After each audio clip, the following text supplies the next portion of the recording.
Malalaman mo kung sino po ang lihim mong kaaway na nakikipagplastikan sa inyo, na ginagamitan ka ng kaliwa or may mga palipad hangin at sumpa. Very powerful po ito. Gawin nyo to ng Tuesday or Friday sa umaga lamang ang paggawa nito.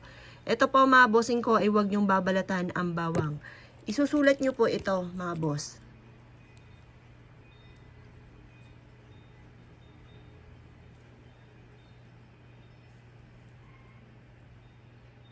Yan.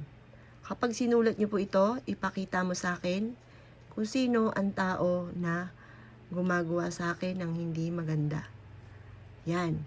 Yan po ang inyong isusulat. Mag-wish ka na po dyan mula sa puso. Pag naisulat nyo na ito, kailangan nyo po ng padrible na may ulo. Ito po ay gagawin nyo ng alas 7 ng umaga. Itutusok nyo ito mismo dito sa mismong gitna na may mata. Ito po mga bossing ko, mahahalata nyo kaagad kung sino man yung tao na nananalbahe sa'yo. Siya po ay magiging balisa or kaya siya mismo ang iiwas sa inyo. Mapapansin ninyo, yung taong kaklose po ninyo, maglalalayo na sa inyo. Yun na po yung ating target. Siya po ay lalayuan na kayo. Mangingilag siya sa inyo. Ito po yung ilalagay po ninyo sa ilalim ng inyo pong higaan. Ilalagay nyo po siya. Pag po ito'y natuyo na, itapon nyo at pwede ka muling gumawa ng ganito. Kasi ang luya or ang bawang na natutuyo na, yan po ay maraming nahihigop na negative energy.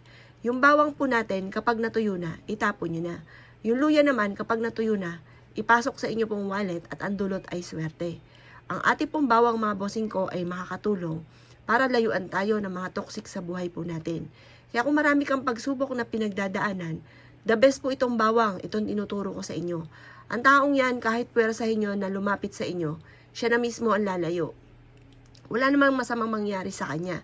Siya po ay kusa lang lalayo sa inyo. Ang taong ito ay hindi mananatili sa inyo at siya na mismo ang iiwas. Kung sino man yung malapit sa inyo na biglang umiwas sa inyo, mag-iingat na siya dahil nararamdaman po niya na may alam ka. Yan po ay hindi na maglalapit sa inyo at lalayuan ka na niya. At imbis na masama ang intensyon niya sa inyo, mawawala na siya ng pakalam sa inyo matapos siya po itong gawin. At mainam po yon para hindi ka po na magamitan ng kaliwa. Ang gagamitin yung padrible ay may ulo. Huwag po yung walang ulo ha. Ito po ay napaka-epektibo. Hindi ito ginagawa kung kani-kanino lang.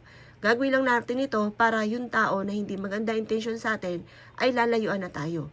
Paulit-ulitin mong i-wish na ang mga tao na naiinggit sa inyo at ang mga tao na hindi maganda intention sa inyo ay layuan na kayo. Very powerful po ito. Basta positive ka lamang kapag ginagawa nyo po ito. At kung ikigagawa ng ganito mga pamamaraan, siya mga boss, good luck po. Sige po lahat.